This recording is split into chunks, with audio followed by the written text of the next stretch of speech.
دي كرتونة زي ما انتوا شايفين كده، دي عريضة هتكون أعرض من القطعتين اللي في الجناب بالشكل ده كده. الجنب بتاع كل يعني جنب هيكون أقل من الجزء اللي في الوش، ودي القاعدة. طبعا أنا واخدة المقاسات دي على مقاس العرايس اللي أنا هستخدمها في الصوان ده. بعد كده هجيب قماش الخيامية، وهاخد كل جنب من الجناب اللي أنا عاملاها دي وهلزقه كده واغلفه بقماش الخيامية، وهنبدأ ناخد الجناب دي ونلزقها بالشكل ده.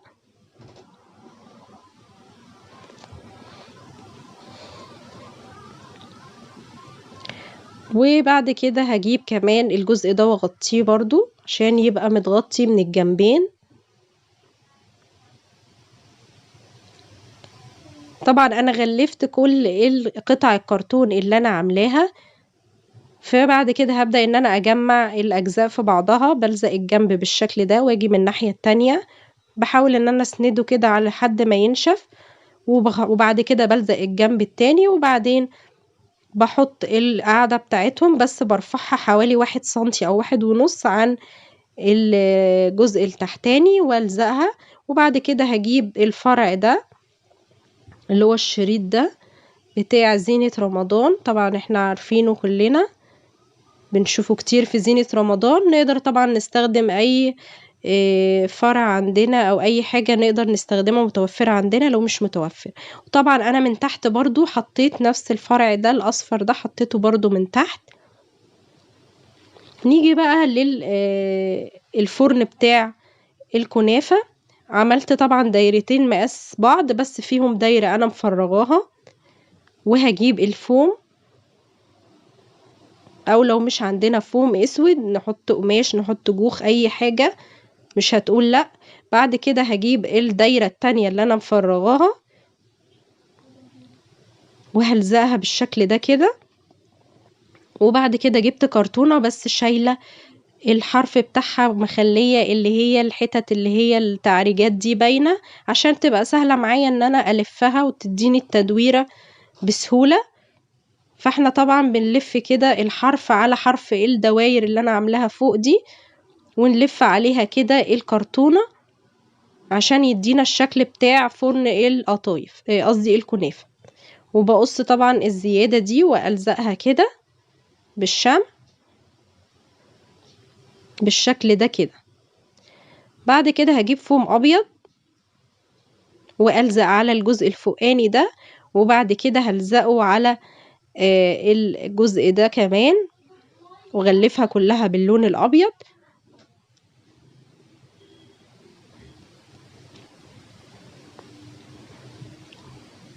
وطبعا بنقص برضو الزيادة.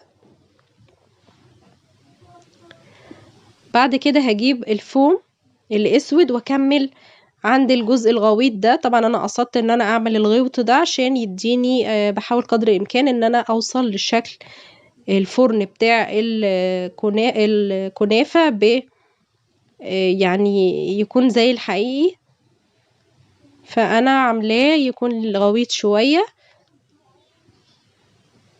بعد كده بقى هنيجي للكنافة، هنلزق الشمع على شكل كده حلزون، ونبدأ ان احنا نلف ونحط ده خيط اللي هو بتاع التريكو الابيض، وبلفه كده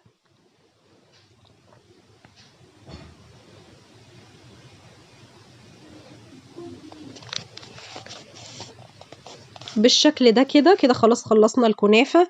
هنا انا عملت شريط صغير على شكل مثلثات الزينة من القماش بتاع الخيامية، وهلزقه هنا كده على الفرن بتاع الكنافة بحيث ان هو يديني شكل حلو كده في الزينة اللي هنعمل. بعد كده جبت 3 مستطيلات من الكرتون، وهبدأ ان انا برضو اجمع علشان اعمل الفرن بتاع القطايف. بلزق الجنبين في بعض، ال3 مقاس بعض، ال3 قطع دول نفس المقاس، لزقتهم بالشكل ده، وبستنى اما ينشف الشمع عشان يمسك نفسه. بعد كده هاجي عند الجزء اللي في الوش ده وهعمل برضو من هنا اغطي الجزء ده كده،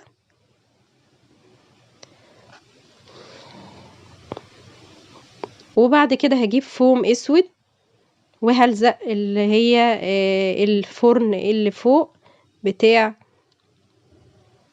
القطايف، وبعد كده هجيب حروف من اللي هو الفوم الاسود واعمل حروف صغيرة كده بعرض 1 سنتي او ارتفاع 1 سنتي، بحيث ان هو يديني شكل الفرن، الارتفاع بتاع الفرن بتاع القطايف بالشكل ده كده بحطه على الحروف.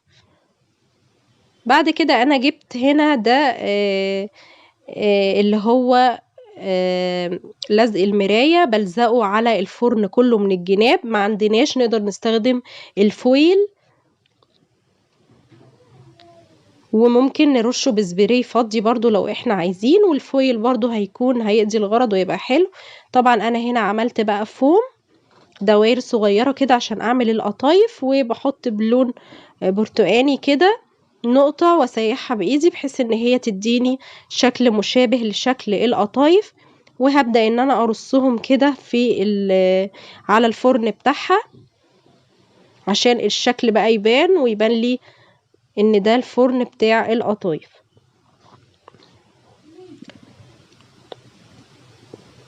بعد كده هجيب الكرتونة دي انا مفرغاها بالشكل ده وعاملة جنبين علشان هعمل الفاترينا بتاعة اللي هي العرض. طبعا انا هجيب دي برضو زي ورق كده اللي هو الزبدة ده وهلزقه بحيث ان هو كأنه مراية، وبعد كده حطيت فوم لونه برتقاني، وبعدين هنلزق بقى الجناب بتاعة الفاترينا من هنا كده، وبعد كده هنلزق الجنب التاني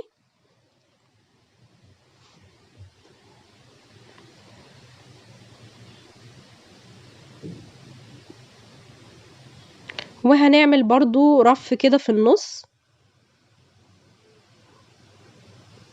هيبقى بالشكل ده كده، وبعد كده هنغطي بقى الجزء اللي من فوق ده بتاع الفاترينا بالشكل ده، وغلفته بقى كل الجناب بالفوم البرتقاني، وبعد كده هجيب قلم فلوماستر وابدأ ان انا اعمل اللي هي الزوايا اللي بيبقى لونها اسود دي بتاعة الفاترين اللي هي القلموتال عشان يديني شكل الفاترينا. هعمل كل الجوانب بالشكل ده كده كده الشكل بدأ بقى يوضح. بعد كده هجيب بقى دي قواعد بتاعة كوبايات بلاستيك اخدتهم بتاعت بقى ايس كريم اي حاجة علشان اعملهم اطباق. طبعا رشيتهم سبراي الاول وبعد كده وزعت كده وعملت الدوائر اللي انا عاملاها على شكل القطايف، وهنا برضو عملت الكنافة ولزقتها بالشكل ده. بعد كده جبت بقى هنا دي كرتون وانا غلفته بالفوم الاسود علشان اعمل الميزان، وهبدأ ان انا احط بقى كمان الاطباق او اللي هي الكفة بتاعة الميزان بالشكل ده، واحط الشمع هنا والناحية التانية برضو بالشكل ده. يبقى كده احنا خلصنا الميزان كمان.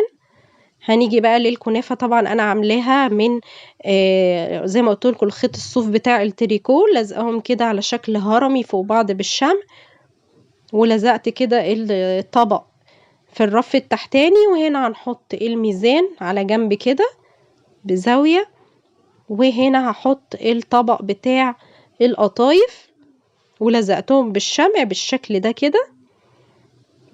بعد كده بقى هجيب المجسم اللي انا عملته بتاع اللي هو الكرتون بالخيامية، وابدأ ان انا بقى احط فرن الكنافة وفرن القطايف، وادي كمان الفاترينا اللي بنبيع عليها بقى بتاعت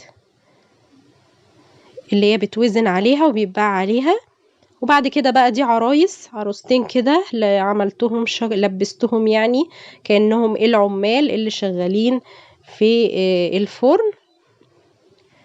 وبكده ده طبعا الشكل النهائي لمخبز او فرن الكنافة والقطايف. حبيت ان انا اعمله معاكم بطريقة مبسطة وغير مكلفة، يعني يعتبر مكلفنيش حاجة، كلها حاجات من الكرتون وحاجات بسيطة جدا وفوم وكده، والحاجات دي كلها متوفرة في كل مكان. هنا ده الفرن بتاع الكنافة وفرن القطايف والفاترينا. فأتمنى ان الفيديو يكون عجبكم. لو عجبكم ما تنسوش اللايك والشير، واللي لسه مشتركش في القناة يا ريت يشترك ويفعل الجرس علشان يوصله كل جديد. وانتظروني لسه في فيديوهات كتير تانية عن ديكورات رمضان، واشوفكم في فيديوهات تانية جديدة ان شاء الله.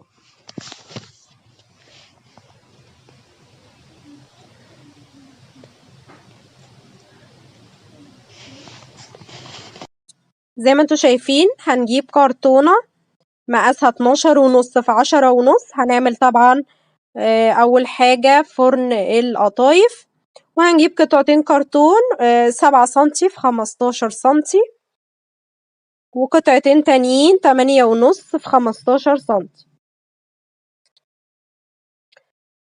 بعد كده هنبدأ نجيب الكرتون بتاعنا ونغلفه بقماش الخيامية بالشكل ده كده، نلزقه بالشمع من كل الجوانب. طبعا انا بعمل اللي هما المقاسات اللي هي 15 سنتي لان دي يعتبر القاعدة، فهم دول اللي انا بغلفهم بقماش الخيامية. بعد كده جبت اللي هو قطعة الكرتون اللي هي 12.5 في 10.5، وجبت ورق الفوم الاسود وحطيت شمع عليها كده، وهبدأ ان انا احطها والزقها كده، وبعد كده اقص الزيادة. لو اول مرة تشوفوني ما تنسوش تشتركوا في القناة وفعلوا الجرس عشان يوصلكم كل جديد، ويا ريت لو عجبكم الفيديو ما تنسوش تعملوا له لايك وتعملوا له شير، وخدوا جولة كده في القناة هتلاقوني عاملة قوايم حاطة فيها كل الأعمال اللي أنا عملتها من على رمضان، ديكورات رمضان. وطبعا أنا لسه مستمرة معاكم، لسه هعمل حاجات كتير جدا عن أفكار وزينة رمضان وكل حاجة تخص رمضان. هنبدأ إن احنا نلزق الجوانب دي كده ببعضها.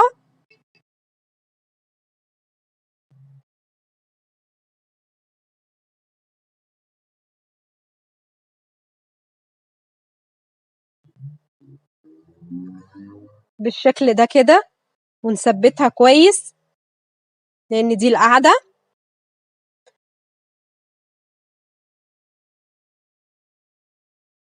بعد كده هنجيب الشريط الفضي دوت، بنجيبه من عند المحلات اللي بتبيع مستلزمات الخياطة، بيتباع بالمتر، والحاجات دي يعني ما بتبقاش غالية.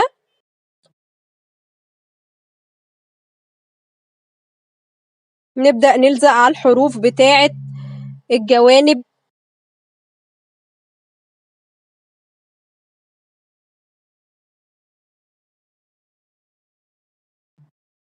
من كل ناحية كده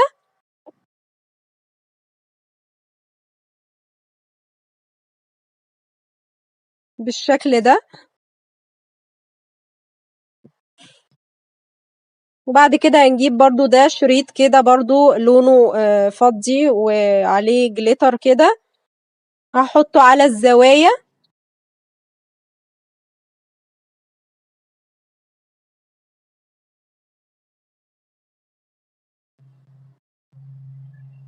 واقص الزيادة والزقها من جوه. عملت الاربع زوايا بنفس الشريط دوت.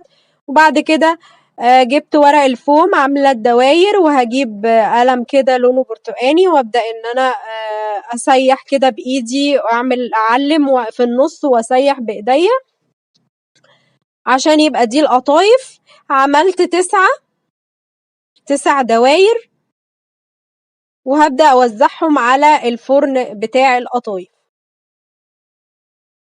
كنت عاملة معاكم برضو السنة اللي فاتت فرن الكنافة والقطايف بس بطريقة مختلفة شوية، فابقوا برضو خدوا جولة في القناة واتفرجوا عليه.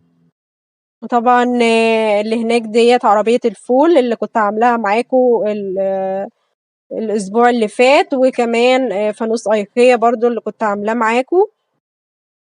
كل ده هتلاقوه موجود على القناة. هنيجي بقى الفرن الكنافة. هنجيب قطعتين كرتون 6.5 في 15 سنتي، وقطعتين تانيين 5.5 في 15 سنتي، وهنعمل دايرة على المقاس، يعني تبقى مقاربة للمقاس. وهنجيب كرتونة كده رفيعة بسمك 2 سنتي وعلى قد الدايرة، وحطيت الدايرة على الفوم الاسود وقصيتها زي ما عملت في فرن القطايف.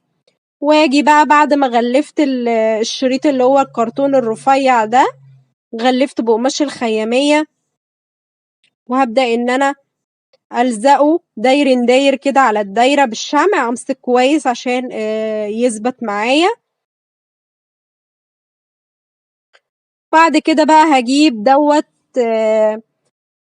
صوف ابيض، وهعمل بقى الشكل بتاع كأن الكنافة. طبعا الكنافة بتبقى شكل حلزوني كده لفة حوالين يعني بتاع الكنافة بيلفها كده على الفرن. فانا هعملها لفة كده عشان تديني شكل يعني شكل تقريبي للكنافة. واحدة واحدة كده نعملها. طبعا انا غلفت كمان الكرتون التاني اللي انا كنت عاملاه معاها، غلفته بقماش الخيامية، وهنلزق بنفس الطريقة اللي عملنا في فرن القطايف هنعمله في فرن الكنافة. وعملت كمان نفس الشريط على الزوايا، واجيب برضو نفس الشريط اللي استخدمته في فرن القطايف هستخدمه هنا برضو على الحرف بتاع فرن الكنافة.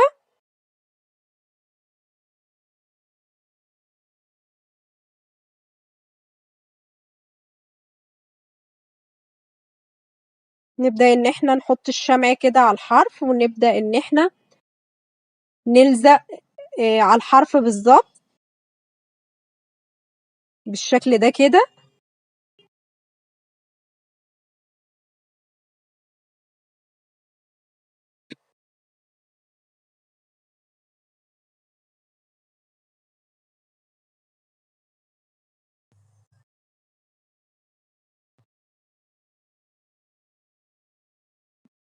وطبعا الزيادة بنقصها.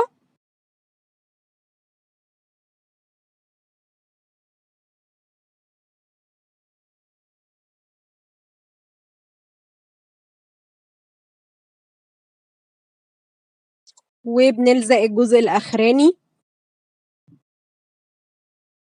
بقى ده فرن الكنافة. وده الشكل النهائي لفرن الكنافة والقطايف. طبعا انا حطاهم جنب بعض، وحاطه كمان المسحراتي اللي عملته معاكم امبارح. هنا ده شكل الفرنين. حطيت طبعا المسحراتي بقى معاهم كده كأنه هو بياع يعني الكنافة والقطايف. أتمنى يكون الفيديو عجبكم، وأشوفكم في فيديوهات تانية جديدة إن شاء الله.